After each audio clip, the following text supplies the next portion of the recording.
Ito ay hango sa totoong buhay na nangyari noong 2010. Nung yung 17 years old na pangalanan na lang natin na Kevin ay pinuntahan niya yung cabin nila sa isang tagong lugar sa Amerika dahil nalaman niyang ibinibenta na ito ng mama niya at yung papa niya ay pumanaw na, wala na silang dahilan para pumunta dito.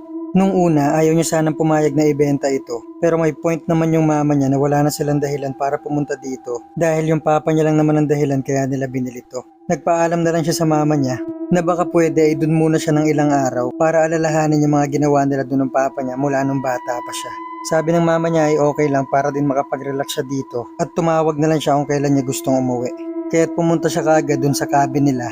Pagdating niya doon, inayos niya na yung mga gamit niya, inayos niya rin yung aso niya na ang pangalan ay Midnight na lagi rin nilang kasama tuwing pumupunta sila doon sa cabin. Matapos niya mag-ayos ng gamit ay lumabas kaagad siya doon sa second floor nila, may balcony para silipin at alalahanin yung paligid ng cabin nila. Ang unang-una niyang napansin dito ay yung puno sa harap ng cabin nila kung saan sila madalas umaakyat ng papa niya dahil may sanga ito na pantay na pwede mong upuan.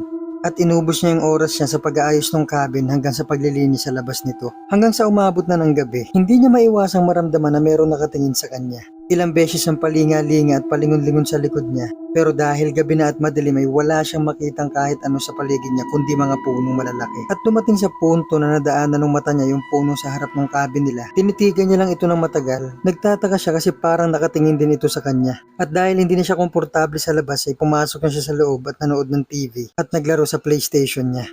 Yung unang 2 araw na nandun siya sa cabin, nag-relax lang siya doon, naglakad-lakad sila ni Midnight at napansin niya napakatahimik talaga ng lugar nila na yun. Naisip niyang sobrang perfect talaga mag-relax dito at naalala niya rin na napakagaling talaga pumili ng papa niya sa mga lugar na pwedeng puntahan. Pero nagbago yung lahat nung pangatlong araw niya dun sa cabin. Yung pangatlong araw niya dito, si Midnight yung aso niya iyak ng iyak, hindi niya alam kung bakit. So naisip niya baka naiihilang o kaya naman nadudumi. Kaya nilabas niya muna to at naglakad-lakad sa paligid ng cabin nila. Hindi sila nagtagal sa labas dahil masyadong malamig dito at patuloy pa rin yung bagsak ng snow. Siguro lumayo lang sila ng mga 100 meters. After 10 minutes, bumalik na rin sila.